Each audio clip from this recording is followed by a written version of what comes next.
Assalamualaikum warahmatullahi wabarakatuh. Waalaikumsalam warahmatullahi wabarakatuh.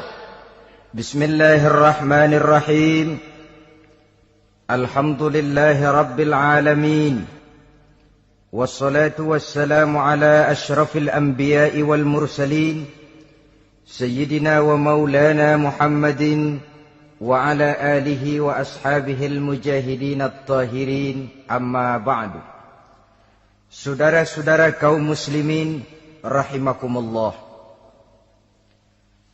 Pada pertemuan kali ini kita akan membicarakan riwayat Nabi Adam alaihi salam. Nabi Adam diciptakan oleh Allah dari tanah dan merupakan manusia pertama serta bapa dari seluruh umat manusia. Pada saat Allah hendak menciptakan Nabi Adam, Allah berkata kepada malaikat, "Inni ja'ilun fil ardi khalifah." Aku akan menjadikan seorang khalifah di permukaan bumi. Malaikat dengan nada sedikit protes berkata, "Ataj'alu fiha may yufsidu fiha wa yasfiku ad-dima wa nahnu nusabbihu bihamdik wa nuqaddisu lak."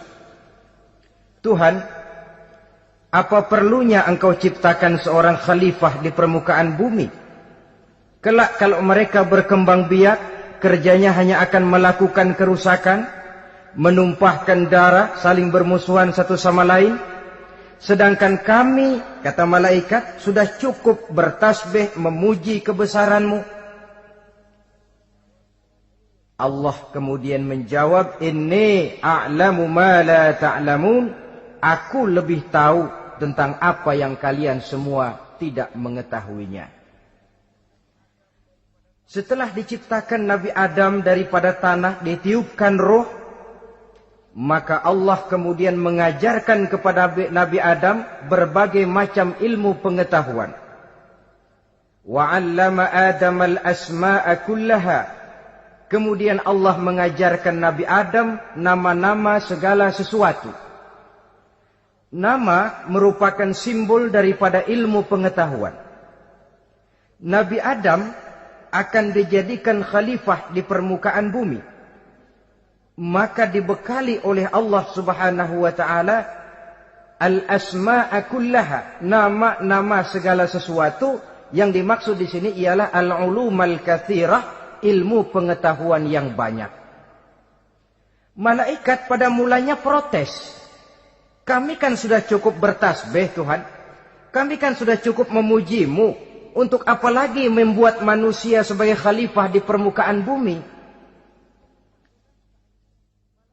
Seolah-olah malaikat tidak setuju. Allah yang maha tahu rahasia segala sesuatu memberikan vonis, aku lebih tahu tentang apa yang kalian semua tidak tahu. Oleh karena Nabi Adam dipersiapkan untuk menjadi seorang khalifah di permukaan bumi, maka dibekali oleh Allah dengan ilmu pengetahuan. Begitu Nabi Adam dan begitu kita. Karena bukan cuma Nabi Adam, kita pun oleh Allah dijadikan sebagai khalifah-khalifah di permukaan bumi ini. Yang nilai kekhalifahan kita bergantung kepada kondisi kita masing-masing. Ada orang yang menjadi khalifah level internasional, menjadi pemimpin dunia Islam. Ada orang menjadi khalifah level nasional saja. Ada khalifah tingkat kota saja, ada khalifah tingkat kecamatan, ada khalifah tingkat RW, RT, sekurang-kurangnya khalifah untuk tingkat rumah tangga masing-masing. Nah, tanpa membekali diri dengan ilmu pengetahuan, jangan berharap kita akan bisa melaksanakan tugas sebagai khalifah di permukaan bumi ini. Apapun saja, Nabi mengajarkan man aradad dunya fa'alaihi bil ilmi wa man aradal akhirata fa'alaihi bil ilmi wa man aradahuma fa'alaihi bil ilmi. Siapa yang menginginkan dunia harus dengan ilmu. Yang menginginkan akhirat juga harus dengan ilmu. Yang menginginkan dunia akhirat juga harus dengan ilmunya. Tanpa dasar ilmu, maka manusia tidak akan bisa menjalankan tugas kekhalifahan. Setelah diajarkan Adam nama segala sesuatu, dikonfrontir, dihadapkan dengan malaikat. Hei malaikat, kalau tadi kamu bilang buat apa perlunya menciptakan khalifah? Nih bentuknya.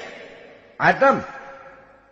Sekarang hei malaikat, coba kamu sebutkan nama segala sesuatu ini yang ada di sini ini. Malaikat berkata, Subhanaka la ilma lana illa ma 'allamtana. Ya Allah, kami tidak punya ilmu, kami tidak tahu semua itu kecuali apa yang telah Engkau ajarkan kepada kami. Kalau kamu tidak sanggup, Adam, sebutkan nama-nama semua itu. Adam menyebutkannya dengan lancar. Ketika itulah Allah memerintahkan malaikat untuk sujud kepada Nabi Adam alaihi salam. Sujud di sini bukan sujudul ibadah, sebab sujud ibadah kepada yang selain Allah haram. Tapi sujud di sini sujudut tawadhu' i'tirafan bifadli Adam. Sujud merendahkan diri sebagai pengakuan terhadap keutamaan dan kelebihan Nabi Adam.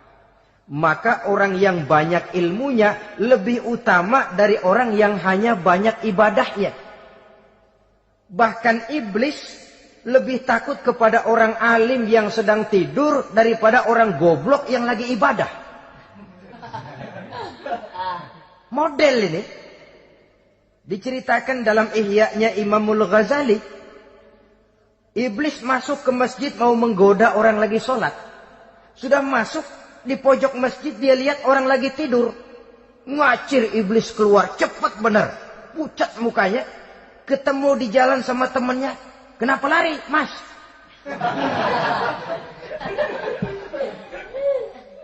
Kata temannya, saya mau goda orang sholat.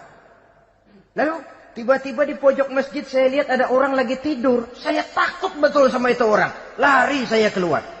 Loh, sama yang sembahyang sampean nggak takut, kok sama yang tidur takut bagaimana? Yang tidur itu orang alim. Yang lagi sembahyang itu orang goblok. Oh, godain orang goblok, saya colek juga dia lupa sembahyangnya. Tapi orang alim ini saya takut betul. Lah kalau diukur dengan malaikat waktu itu Nabi Adam, ibadahnya lebih banyak malaikat, jelas. Sudah bertasbih, sudah bertahmid malaikat. Nabi Adam baru diciptakan. Tapi kenapa Allah perintah malaikat sujud kepada Adam? I'tirafan bifadli Adam.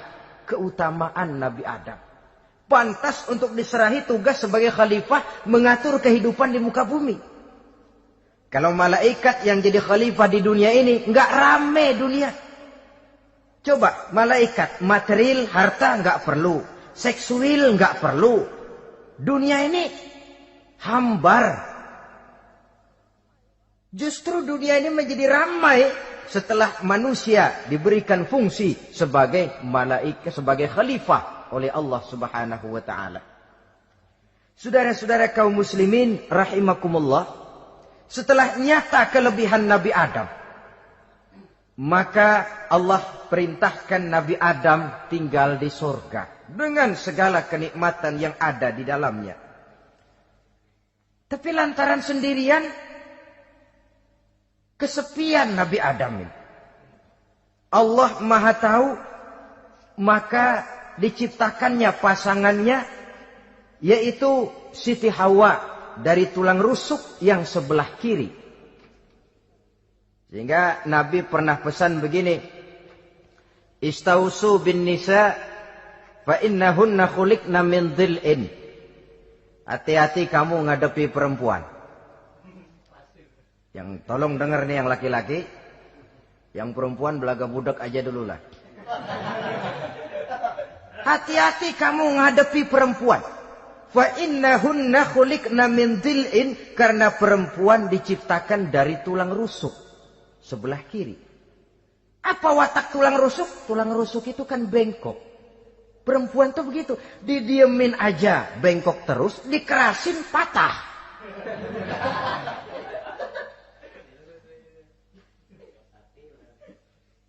Saudara-saudara, di sini kita ambil satu hikmah bahwa ternyata yang bikin hidup terasa enak karena di sekitar kita banyak orang lain. Bodoh manusia kalau dia merasa bisa hidup sendirian.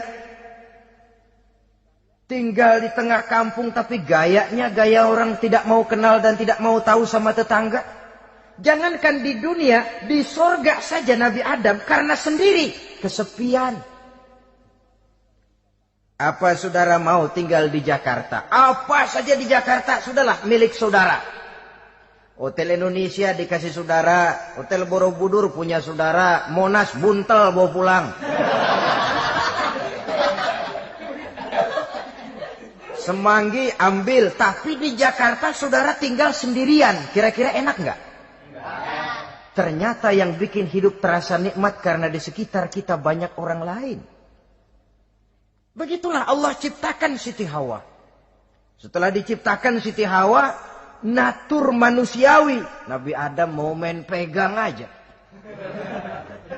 Kata Allah, hai Adam, jangan kau sentuh sebelum kau bayar maharnya. Maharnya apa ya Allah? Maharnya an tusalli ala Muhammadin sallallahu alaihi wasallam. Maharnya kau bersolawat kepada Nabi Muhammad. Manusianya belum lagi diciptakan tapi namanya sudah ada. Nurnya sudah ada. Bahkan dijadikan mas kawin antara Adam dengan Hawa. Karena itu dalam Islam sebenarnya urusan kawin itu bukan yang sulit. Maka jangan dipersulit. Tapi juga jangan digampang-gampangin.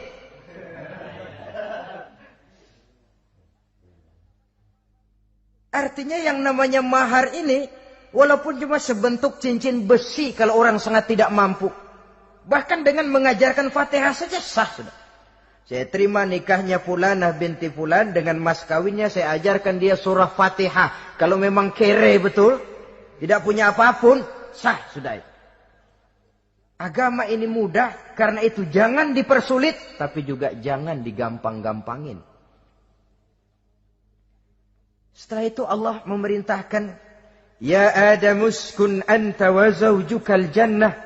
Hai Adam, kau dan istrimu tinggallah dalam surga. Wa kula minha ragadan haitsu syi'tuma. Segala makanan yang ada di dalamnya boleh kau makan. Pakaian yang aneka warna boleh kau pakai. Nikmati seluruh fasilitas yang ada di surga ini. Cuma atu aja Adam. Yang lain boleh dah. Mau ngapa pakai atu aja jangan. La taqraba hadhihi syajarah. Jangan kamu dekati pohon khuldi itu. Dekat saja jangan. Apalagi sampai metik. Jangan Adam.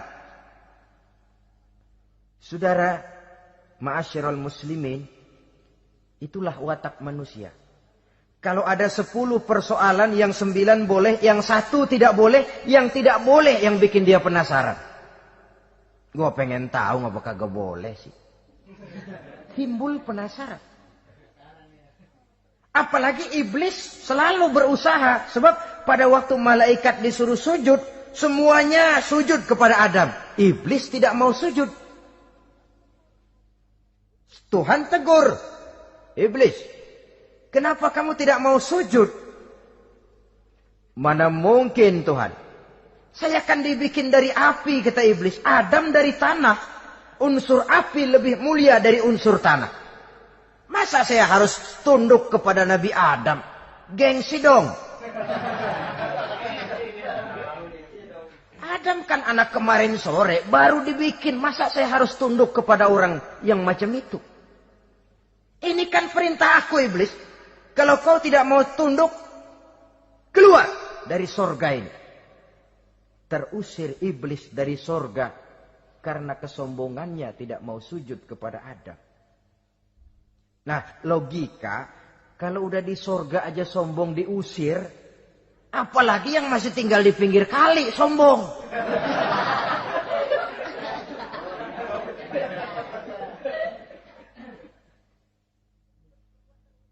Tapi sejak peristiwa terusirnya itu, iblis bikin proklamasi. Apa proklamasi iblis? Rabbi fanzirni ila yaumi yub'asun. Ya Allah, gara-gara Adam saya diusir dari surga. Saya minta kepadamu ya Allah, beri saya kesempatan sampai hari manusia dibangkitkan. Kata Tuhan, innaka minal munzarin. Oke, silakan. Mau apa iblis? Rabbi bima aghwaytani la uzayyinanna lahum fil ardi wa la ughwiyannahum ajma'in. Ya Tuhan, disebabkan engkau telah menyesatkan aku, akan aku hiasi mereka manusia dengan kejahatan yang ada di muka bumi ini, dan aku akan sesatkan mereka semua. Ini proklamasi iblis. Gara-gara Adam saya terusir dari surga, maka sejak saat ini Adam dan seluruh keturunannya musuh bebuyutan saya. Akan saya lakukan segala macam cara untuk menggelincirkan manusia agar mereka menjadi orang yang engkau murkai ya Allah. Kemudian Allah memberikan jawaban. Dialog ini saudara bisa lihat dalam surah Al-Hijr ayat 40, 41 sampai 44. Kata Allah apa? Inna ibadi laisa laka alaihim sultanun illa man ittaba'aka minal ghawin. Silahkan iblis. Yang lain barangkali bisa kau goda. Kecuali hamba-hambaku yang benar-benar hambaku, engkau tidak akan punya daya tipu mereka. Engkau tidak akan punya kemampuan menggelincirkan mereka. Kecuali kalau memang mereka sudah mau ikut pengaruhmu. Sepanjang mereka benar-benar menjadi hambaku, kata Allah. Hamba Allah yang sebenarnya, mereka di luar kekuasaanmu iblis. Tapi kalau mereka sudah turun menjadi hamba harta, hamba dunia, hamba pangkat, budak jabatan, mereka itu yang bisa kau gelincirkan. Selama mereka masih tetap sebagai hambaku, kata Allah, mereka di luar jangkauan kekuatan dan kekuasaanmu iblis. Nah, sejak saat itu kan iblis selalu nyari jalan, nyari lantaran bagaimana Adam nih supaya dia tergelincir. Gara-gara dia saya diusir dari surga. Nguping terus iblis. Sampai akhirnya dia dapat berita tentang dilarangnya Nabi Adam mendekati pohon khuldi itu. Satu hari dengan muka sedih. Ya, iblis itu the best actor. Aktor ulung dia. Dengan roman muka sedih. Dia datang kepada Nabi Adam dan Siti Hawa. Kata Nabi Adam, iblis, ente kok tampangnya demek amat sih?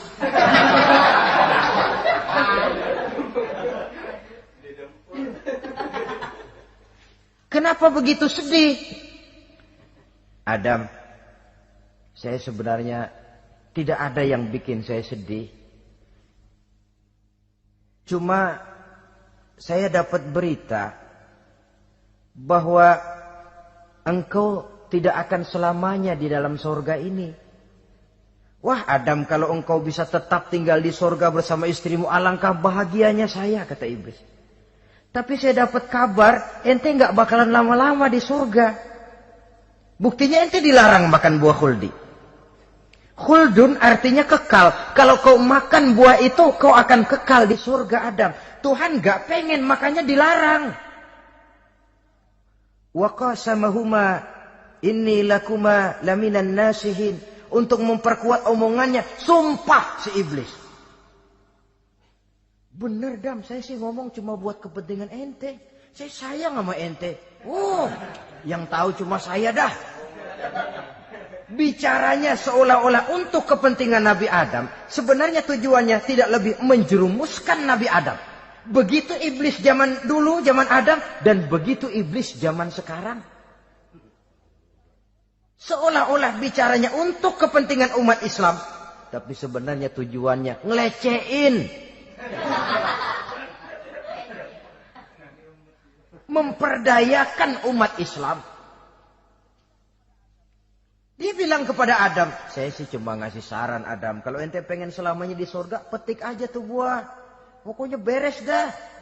Itu si Tuhan ngelarang, ya bohongin doang lo. Supaya kau dan istrimu tidak lama-lama di surga, maka dilarangnya kau memakan buah khuldi itu. Udah, embat aja. Saudara-saudara, tipu daya iblis ini bisa kita baca dalam surah Al-A'raf ayat 20 sampai ayat 22. Nabi Adam tergoda, ditambah oleh bujuk rayu Siti Hawa. Nabi Adam yang setengah hati itu akhirnya terpancing betul. Sebab itu perempuan, walaupun peranannya tidak begitu kelihatan, tapi memang sangat menentukan. Tidak ada seorang suami bisa sukses jadi apapun dia tanpa peran serta istrinya. Karena itu sebagai muslim, kita punya teman hidup dan kita punya lawan hidup. Siapa teman hidup kita? Dalam arti sempit, teman hidup kita istri. Kalau dia istri tentu suami yang taat kepada Allah dan Rasulnya. Dalam arti luas, teman hidup kita ialah setiap muslim. Setiap orang yang pandangan hidupnya sama dengan kita. Itu teman hidup. Lalu lawan hidup kita siapa? Lawan hidup kita secara mutlak iblis dalam segala bentuknya. Iblis yang berbentuk halus, ini ngusirnya rada lebih gampang. Konon ya, iblis setan itu kalau dengar orang azan kan lari. Takut dia. Dibacakan bismillah, minggir. Yang sulit diusir ini iblis yang berbentuk manusia. Diazanin nyengir.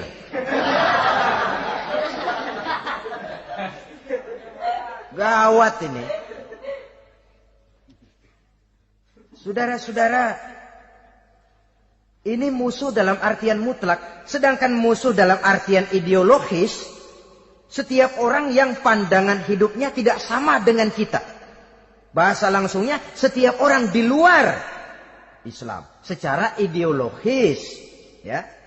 Adapun secara manusiawi, kita tetap toleransi, saling menghormati, setuju dalam perbedaan pendapat. Kembali kepada prinsip, lakum dinukum. Kewajiban saling menghormati sesama manusia. Tapi secara ideologis tidak ada kompromi. Begitulah Nabi Adam tergoda. Dan begitulah iblis selalu menggoda keturunan-keturunan Nabi Adam. Sampai kepada kita sekarang ini. Tiap kali kita hendak melakukan berbagai kebaikan, iblis ini mulai bisik, kasa, kusuk, kesek. Saudara tadi dari rumah mau berangkat niat dengerin ceramah macam ini. Apa dikira iblis enggak? Wah, gatal iblis.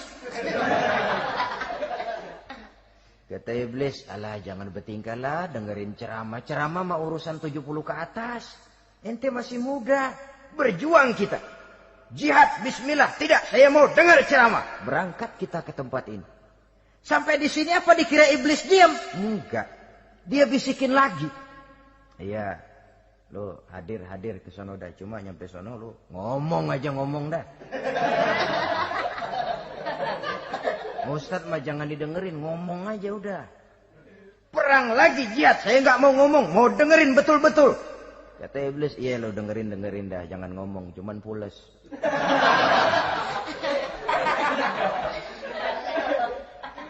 Segala macam cara dilakukan oleh iblis untuk menggelincirkan manusia.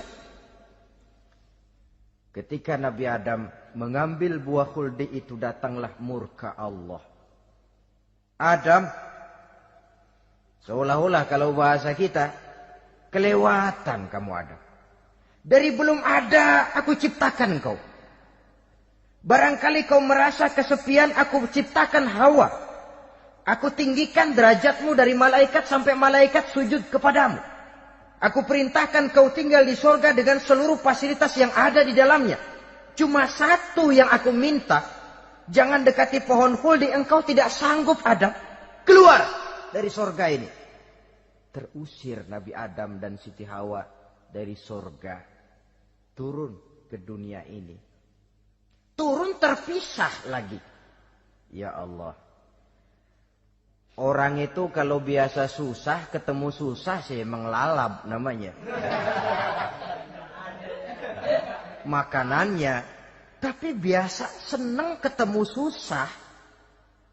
Ini yang kalau tidak kuat mental. Tengoklah zaman sekarang kan nih. Kalau tuan-tuan rajin baca pos kota. Kayaknya nyawa murah bener. Pasal duit 100, nyawa hilang. Pasal diputusin pacar, begon ditenggak. Gantung diri pakai tali plastik. Murah betul kelihatannya jiwa itu. Sehingga pantas kalau Nabi pernah katakan irhamu salasatan minan nas, sayangilah 3 macam manusia. Pertama, azizan zalla, orang mulia yang jatuh hina. Pejabat tinggi kalau pensiun kesian bener. Ya Allah. Udah nggak ada yang ngasih hormat, tanda tangan nggak laku.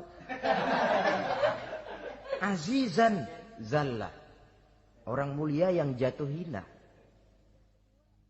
Yang kedua, ghaniyan qad iftaqara. Orang kaya jatuh miskin. Dari hidup serba ada jatuh melarat. Yang ketiga, faqihan yal'abu bihil juhal. Ahli fikih ngerti hukum tapi dipermainkan oleh orang-orang bodoh yang kebetulan punya kekuasaan. Kalau keluar fatwa sesuai dengan pesan sponsor. Yang halal bisa jadi haram, yang haram dibikin remeng-remeng. Ahli fikih dipermainkan oleh orang bodoh. Kasihan betul. Terpisah Adam dengan Hawa ini. Adapun Nabi Adam turun menyesal dengan seluruh kesalahannya. Sujud, taubat, menangis. Menurut riwayat 300 tahun beliau sujud. Seraya membaca Rabbana zalamna anfusana wa illam taghfir lana wa tarhamna lanakunanna minal khasirin. Ini doanya Nabi Adam. Ya Allah, kami telah zalim kepada diri kami sendiri. Andai kata engkau tidak kasihan, tidak memberikan ampun kepada dosa yang kami lakukan, sungguh kami termasuk ke dalam golongan orang-orang yang rugi. Ini yang dibaca Nabi Adam dalam taubatnya. Di akhir taubatnya, Nabi Adam munajat kepada Allah. Ya Allah, dengan kebesaran Muhammad, ampunilah dosa saya. Allah tegur, kaifa araftahu ya Adam walam akhluqhu. Dari mana kau bisa tahu nama Muhammad Adam, padahal aku ciptakan saja belum manusianya. Kata Nabi Adam, pertama, ketika engkau ciptakan saya, engkau tiupkan ruh ke dalam jasad saya, terbuka mata saya memandang ke bawah arasmu. Di sana nampak dengan jelas tertulis di kaki arasmu, La ilaha illallah Muhammadur Rasulullah. Taulah saya bahwa Muhammad ini orang yang paling dekat dengan engkau ya Allah. Sampai namanya bergandengan dengan namamu di kaki arasmu. Yang kedua, ketika saya hendak menyentuh Hawa, kau juga yang mengatakan jangan kau bayar maharnya sebelum kau bersolawat kepada beliau. Saudara hadirin yang saya hormati, Nabi Adam diterima taubatnya oleh Allah. Kemudian dipertemukan kembali dengan Siti Hawa setelah sekian lama berpisah. Pertemuan itu terjadi di satu dataran luas, di satu padang yang luas, yang sampai sekarang dinamakan dengan Padang Arafat. Tempat para ibadah haji melakukan wukuf, yaitu puncak pelaksanaan ibadah haji. Dan pertemuan itu sendiri terjadi di atas sebuah bukit kecil yang diabadikan dengan nama Jabal Rahmah di kawasan Arafat itu.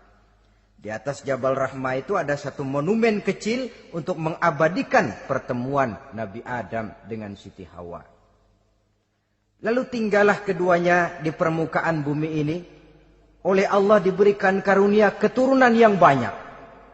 Dan tiap kali lahir kembar. Kembarnya laki perempuan, laki perempuan, laki perempuan. Dari sinilah berkembang biak manusia. Di mana di zaman Nabi Adam perkawinannya silang. Karena tentu tidak ada manusia lain. Perkawinan silang itu artinya, kalau si A dan B, A ini laki, B perempuan, kemudian lahir kembar kedua antara C dengan D, maka begitulah yang A dikawinkan dengan D, yang C dikawinkan dengan B.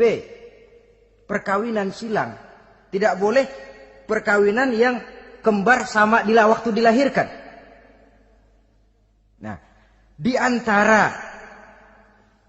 putra-putra Nabi Adam yang kemudian juga membuat sejarah, yaitu Habil dan Qabil.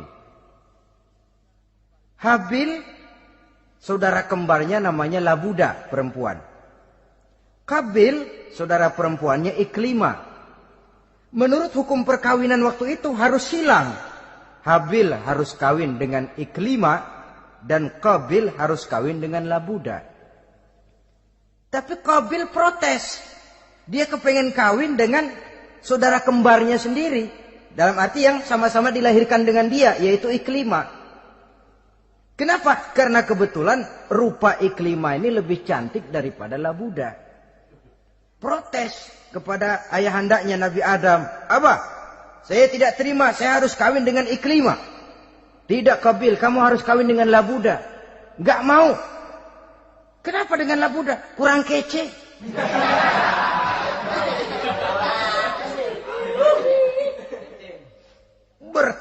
Bertengkar, Nabi Adam tidak berhasil menyelesaikan. Lalu diserahkan saja kepada Allah. Kata Allah begini saja, bikin korban. Kamu berdua, Habil, Qabil.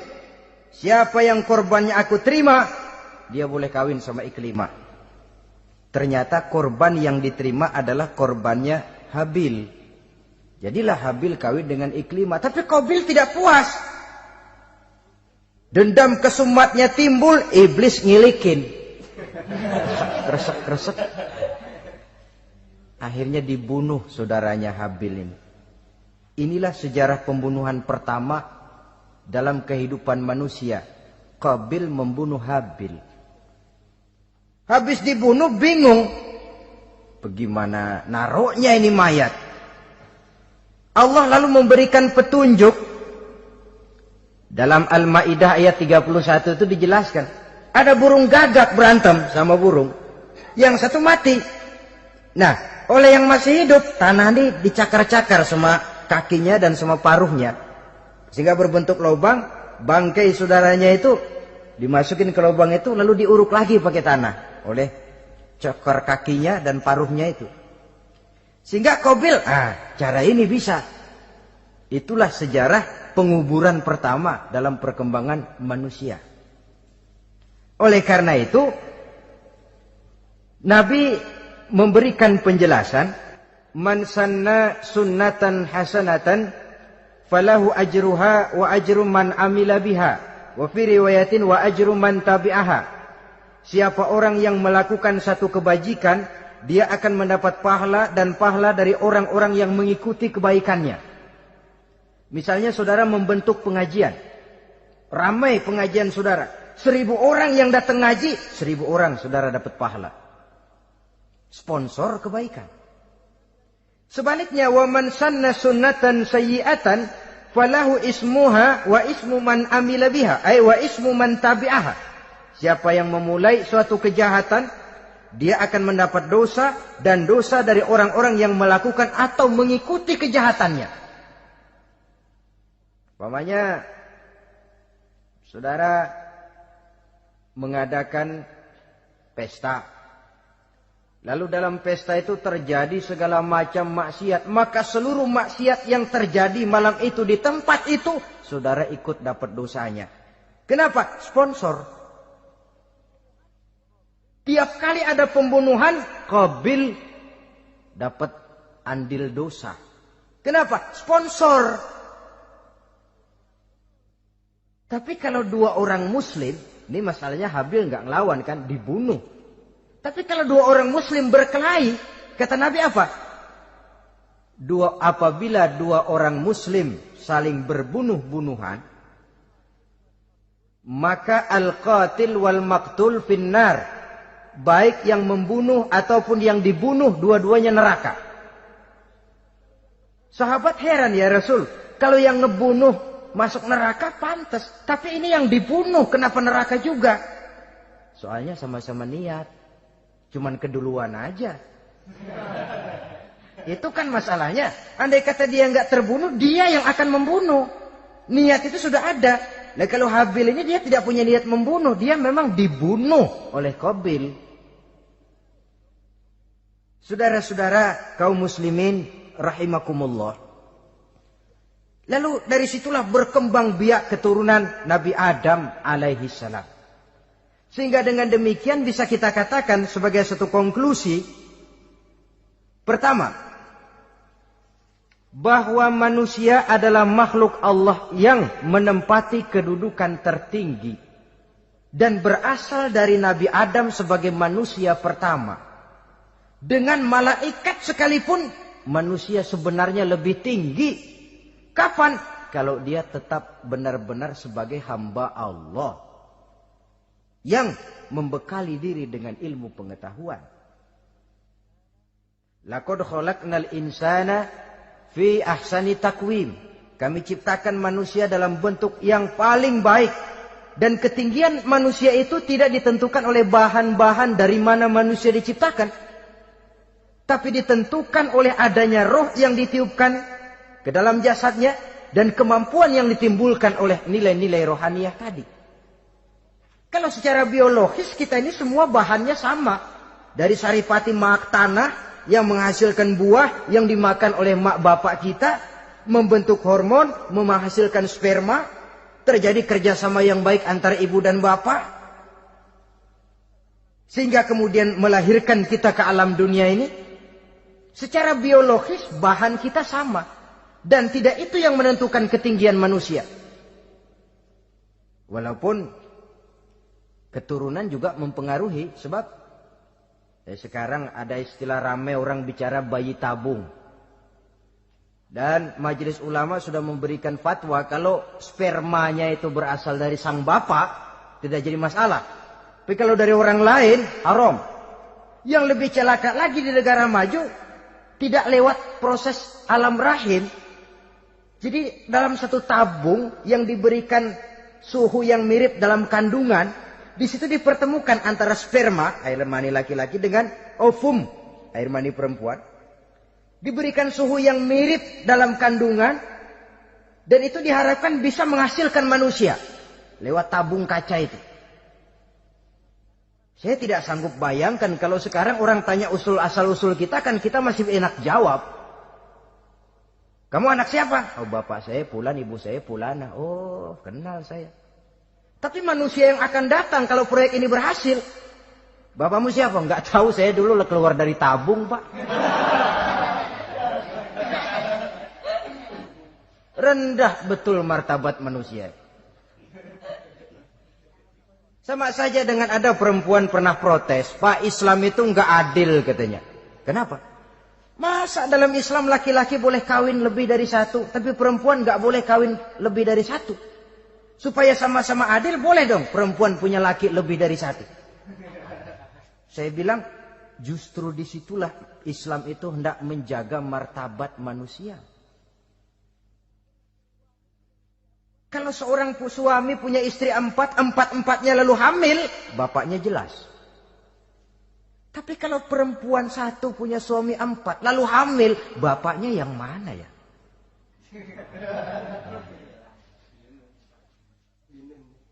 Rendah martabat manusia. Ketika si bayi lahir, ibunya lihat, ini jidatnya kayak si A ini. Sudah ini anakmu saja nih, jidatnya jidat kamu. Kata antar dulu jidat saya, tapi kuping B ini nggak mau saya. Terkatung-katung si anak tanpa tahu kemana dia mesti manggil bapak. Ibu daftarin anak ke sekolah, Pak Guru tanya lagi, ini bin siapa bu? Bingung lah, udah tulis bu, bin rame-rame. Assalamualaikum warahmatullahi wabarakatuh. Waalaikumsalam warahmatullahi wabarakatuh. Bismillahirrahmanirrahim. Alhamdulillahi rabbil alamin. والصلاة والسلام على أشرف الأنبياء والمرسلين سيدنا ومولانا محمد وعلى آله وأصحابه المجاهدين الطاهرين أما بعد. Saudara-saudara kaum muslimin rahimakumullah. Pada pertemuan kali ini kita akan membicarakan riwayat Nabi Adam alaihi salam. Nabi Adam diciptakan oleh Allah dari tanah dan merupakan manusia pertama serta bapa dari seluruh umat manusia.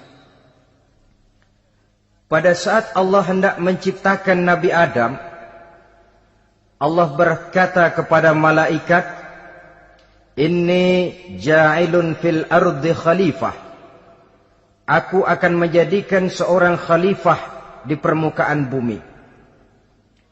Malaikat dengan nada sedikit protes berkata, "Ataj'alu fiha may yufsidu fiha wa yasfiku ad-dima wa nahnu nusabbihu bihamdik wa nuqaddisu lak." Tuhan, apa perlunya engkau ciptakan seorang khalifah di permukaan bumi? Kelak kalau mereka berkembang biak, kerjanya hanya akan melakukan kerusakan, menumpahkan darah, saling bermusuhan satu sama lain. Sedangkan kami, kata malaikat, sudah cukup bertasbih memuji kebesaranmu. Allah kemudian menjawab, "Inni a'lamu ma la ta'lamun." Aku lebih tahu tentang apa yang kalian semua tidak mengetahuinya. Setelah diciptakan Nabi Adam daripada tanah, ditiupkan roh, maka Allah kemudian mengajarkan kepada Nabi Adam berbagai macam ilmu pengetahuan. Wa 'allama Adam al-asma'a kullaha. Kemudian Allah mengajarkan Nabi Adam nama-nama segala sesuatu. Nama merupakan simbol daripada ilmu pengetahuan. Nabi Adam akan dijadikan khalifah di permukaan bumi. Maka dibekali oleh Allah Subhanahu wa taala al-asma'a kullaha, nama-nama segala sesuatu. Yang dimaksud di sini ialah al-ulumal katsirah, ilmu pengetahuan yang banyak. Malaikat pada mulanya protes. Kami kan sudah cukup bertasbih Tuhan. Kami kan sudah cukup memujimu. Untuk apa lagi membuat manusia sebagai khalifah di permukaan bumi? Seolah-olah malaikat tidak setuju. Allah yang maha tahu rahasia segala sesuatu memberikan vonis, aku lebih tahu tentang apa yang kalian semua tidak tahu. Oleh karena Nabi Adam dipersiapkan untuk menjadi seorang khalifah di permukaan bumi, maka dibekali oleh Allah dengan ilmu pengetahuan. Begitu Nabi Adam dan begitu kita. Karena bukan cuma Nabi Adam, kita pun oleh Allah dijadikan sebagai khalifah-khalifah di permukaan bumi ini. Yang nilai kekhalifahan kita bergantung kepada kondisi kita masing-masing. Ada orang yang menjadi khalifah level internasional, menjadi pemimpin dunia Islam. Ada orang menjadi khalifah level nasional saja. Ada khalifah tingkat kota saja. Ada khalifah tingkat kecamatan. Ada khalifah tingkat RW, RT, sekurang-kurangnya khalifah untuk tingkat rumah tangga masing-masing. Nah, tanpa membekali diri dengan ilmu pengetahuan, jangan berharap kita akan bisa melaksanakan tugas sebagai khalifah di permukaan bumi ini. Apapun saja, Nabi mengajarkan, man aradad dunya fa'alaihi bil ilmi, wa man aradal akhirata fa'alaihi bil ilmi. Wa man aradahuma fa'alaihi bil ilmi. Siapa yang menginginkan dunia harus dengan ilmu. Yang menginginkan akhirat juga harus dengan ilmu. Yang menginginkan dunia akhirat juga harus dengan ilmunya. Tanpa dasar ilmu, maka manusia tidak akan bisa menjalankan tugas kekhalifahan. Setelah diajarkan Adam nama segala sesuatu, dikonfrontir, dihadapkan dengan malaikat. Malaikat, kalau tadi kamu bilang buat apa perlunya menciptakan khalifah? Nih bentuknya. Adam. Sekarang malaikat, coba kamu sebutkan nama segala sesuatu ini yang ada di sini ini. Malaikat berkata, Subhanaka la ilma lana illa ma 'allamtana. Ya Allah, kami tidak punya ilmu, kami tidak tahu semua itu kecuali apa yang telah Engkau ajarkan kepada kami. Kalau kamu tidak sanggup, Adam, sebutkan nama-nama semua itu. Adam menyebutkannya dengan lancar. Ketika itulah Allah memerintahkan malaikat untuk sujud kepada Nabi Adam alaihi salam.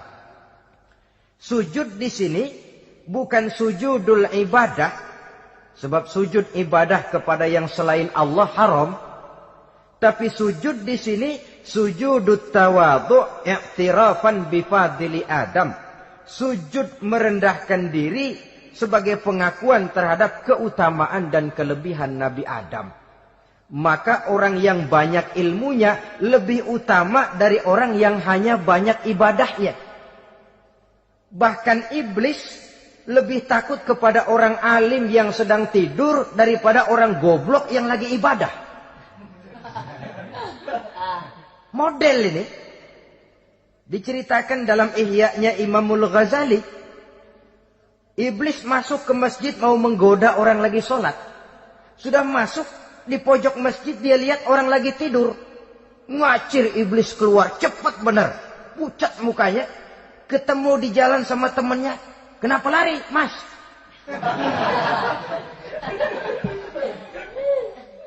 Kata temannya, saya mau goda orang sholat. Lalu tiba-tiba di pojok masjid saya lihat ada orang lagi tidur. Saya takut betul sama itu orang. Lari saya keluar. Loh, sama yang sembahyang sampean nggak takut, kok sama yang tidur takut bagaimana? Yang tidur itu orang alim. Yang lagi sembahyang itu orang goblok. Oh, godain orang goblok, saya colek juga dia lupa sembahyangnya. Tapi orang alim ini saya takut betul. Lah kalau diukur dengan malaikat waktu itu Nabi Adam, ibadahnya lebih banyak malaikat, jelas. Sudah bertasbih, sudah bertahmid malaikat. Nabi Adam baru diciptakan. Tapi kenapa Allah perintah malaikat sujud kepada Adam? I'tirafan bifadli Adam. Keutamaan Nabi Adam. Pantas untuk diserahi tugas sebagai khalifah mengatur kehidupan di muka bumi. Kalau malaikat yang jadi khalifah di dunia ini, nggak rame dunia. Coba, malaikat, material, harta nggak perlu. Seksual nggak perlu. Dunia ini hambar. Justru dunia ini menjadi ramai setelah manusia diberikan fungsi sebagai malaikat, sebagai khalifah oleh Allah Subhanahu wa taala.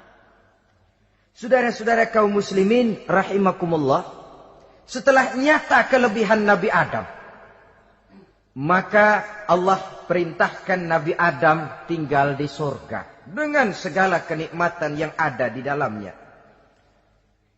Tapi lantaran sendirian, kesepian Nabi Adam ini. Allah Maha Tahu, maka diciptakannya pasangannya, yaitu Siti Hawa dari tulang rusuk yang sebelah kiri. Sehingga Nabi pernah pesan begini, Istausu bin nisa fa innahunna khuliqna min dhil'in. Hati-hati kamu ngadepi perempuan. Yang tolong dengar nih yang laki-laki, yang perempuan belaga budak aja dulu lah. Hati-hati kamu ngadepi perempuan. Fa innahunna khuliqna min dhil'in, karena perempuan diciptakan dari tulang rusuk sebelah kiri. Apa watak tulang rusuk? Tulang rusuk itu kan bengkok. Perempuan tuh begitu, didiemin aja bengkok terus, dikerasin patah.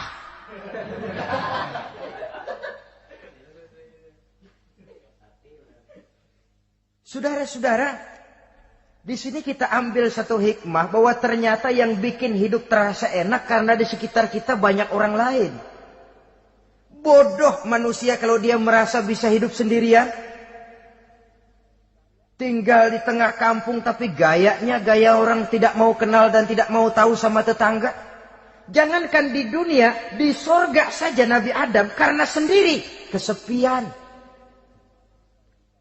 Apa saudara mau tinggal di Jakarta? Apa saja di Jakarta, sudahlah milik saudara. Hotel Indonesia dikasih saudara, Hotel Borobudur punya saudara, Monas buntel bawa pulang. Semanggi ambil, tapi di Jakarta saudara tinggal sendirian. Kira-kira enak nggak? Ternyata yang bikin hidup terasa nikmat karena di sekitar kita banyak orang lain. Begitulah Allah ciptakan Siti Hawa. Setelah diciptakan Siti Hawa, natur manusiawi. Nabi Adam mau main pegang aja. Kata Allah, hai Adam, jangan kau sentuh sebelum kau bayar maharnya. Maharnya apa ya Allah? Maharnya an tusalliya ala Muhammadin sallallahu alaihi wasallam. Maharnya kau bersolawat kepada Nabi Muhammad. Manusianya belum lagi diciptakan tapi namanya sudah ada. Nurnya sudah ada. Bahkan dijadikan mas kawin antara Adam dengan Hawa. Karena itu dalam Islam sebenarnya urusan kawin itu bukan yang sulit. Maka jangan dipersulit. Tapi juga jangan digampang-gampangin.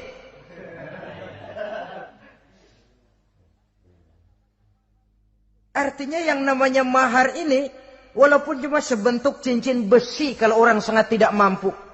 Bahkan dengan mengajarkan Fatihah saja sah sudah. Saya terima nikahnya Fulanah binti Fulan, dengan mas kawinnya saya ajarkan dia surah Fatihah. Kalau memang kere betul, tidak punya apapun, sah sudah. Agama ini mudah, karena itu jangan dipersulit, tapi juga jangan digampang-gampangin. Setelah itu Allah memerintahkan, Ya Adam uskun anta wa zawjukal jannah. Hai Adam, kau dan istrimu tinggallah dalam sorga. Wa kula minha ragadan haitsu syi'tuma. Segala makanan yang ada di dalamnya boleh kau makan. Pakaian yang aneka warna boleh kau pakai. Nikmati seluruh fasilitas yang ada di sorga ini. Cuma atu aja Adam. Yang lain boleh dah. Mau ngapa pakai atu aja jangan. La taqraba hadhihi syajarah. Jangan kamu dekati pohon khuldi itu. Dekat saja jangan. Apalagi sampai metik. Jangan Adam. Saudara, ma'asyiral muslimin, itulah watak manusia. Kalau ada 10 persoalan, yang 9 boleh, yang 1 tidak boleh, yang tidak boleh yang bikin dia penasaran. Gua pengen tahu ngapa kagak boleh sih. Timbul penasaran. Apalagi iblis selalu berusaha. Sebab pada waktu malaikat disuruh sujud, semuanya sujud kepada Adam. Iblis tidak mau sujud. Tuhan tegur, iblis, kenapa kamu tidak mau sujud? Mana mungkin Tuhan. Saya akan dibikin dari api, kata iblis. Adam dari tanah. Unsur api lebih mulia dari unsur tanah. Masa saya harus tunduk kepada Nabi Adam? Gengsi dong. Adam kan anak kemarin sore, baru dibikin. Masa saya harus tunduk kepada orang yang macam itu? Ini kan perintah aku iblis. Kalau kau tidak mau tunduk, keluar dari sorga ini. Terusir iblis dari sorga karena kesombongannya tidak mau sujud kepada Adam. Nah, logika, kalau udah di sorga aja sombong diusir, apalagi yang masih tinggal di pinggir kali sombong.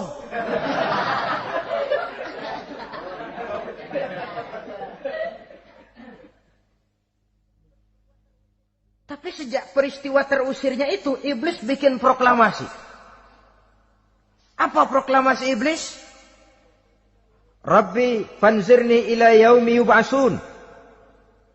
Ya Allah, gara-gara Adam saya diusir dari surga.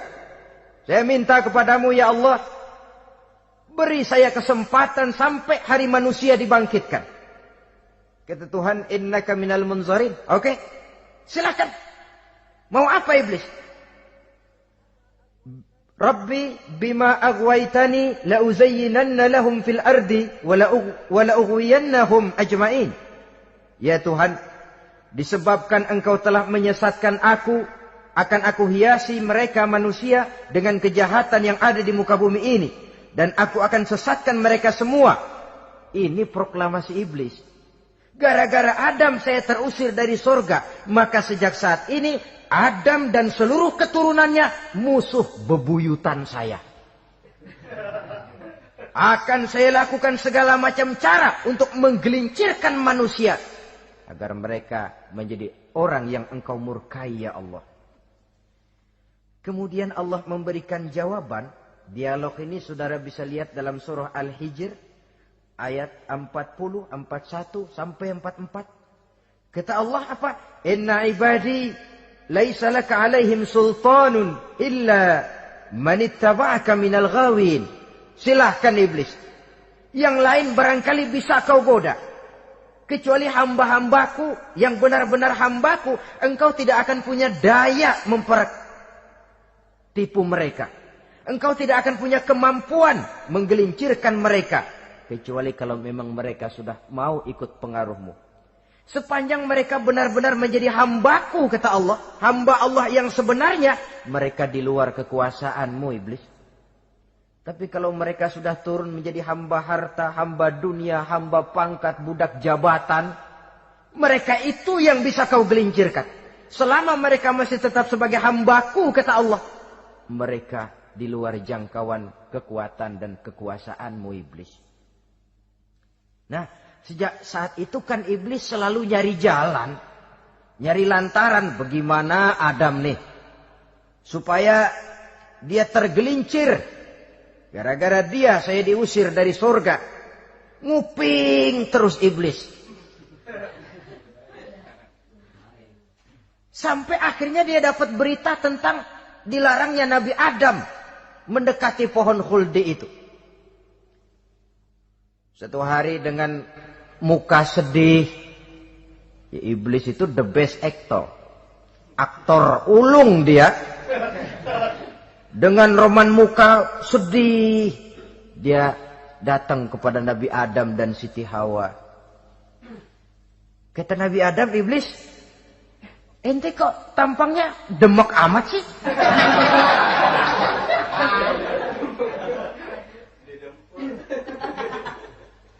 Kenapa begitu sedih?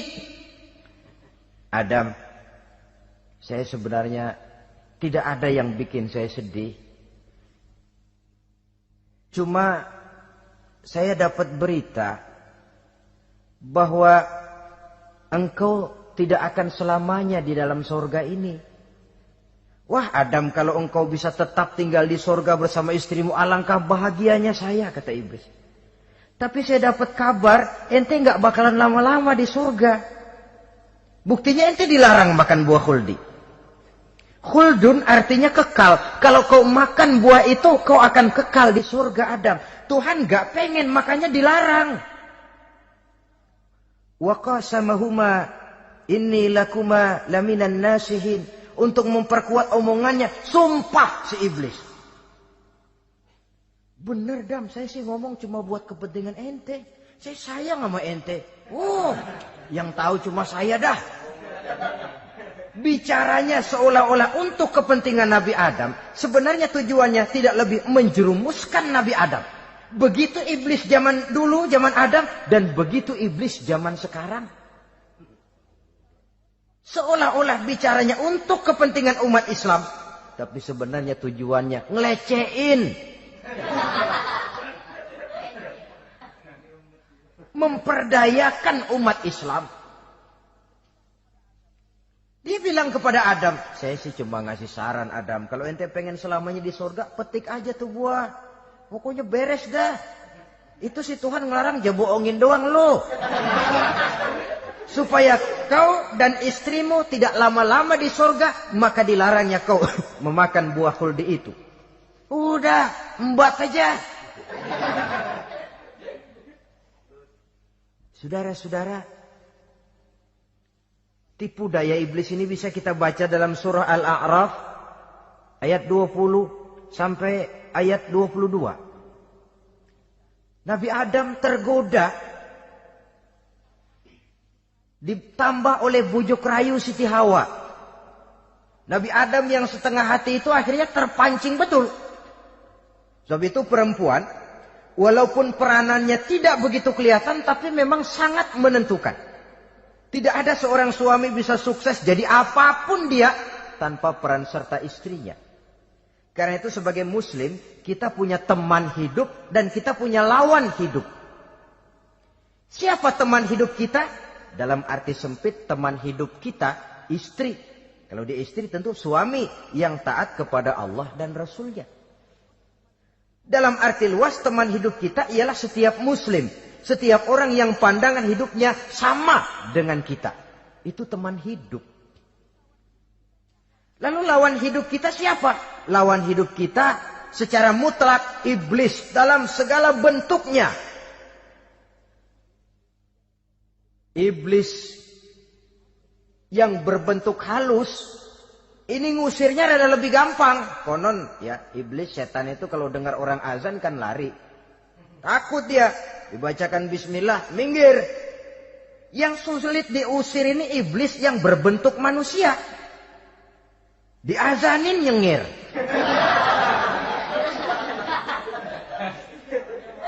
Gawat ini.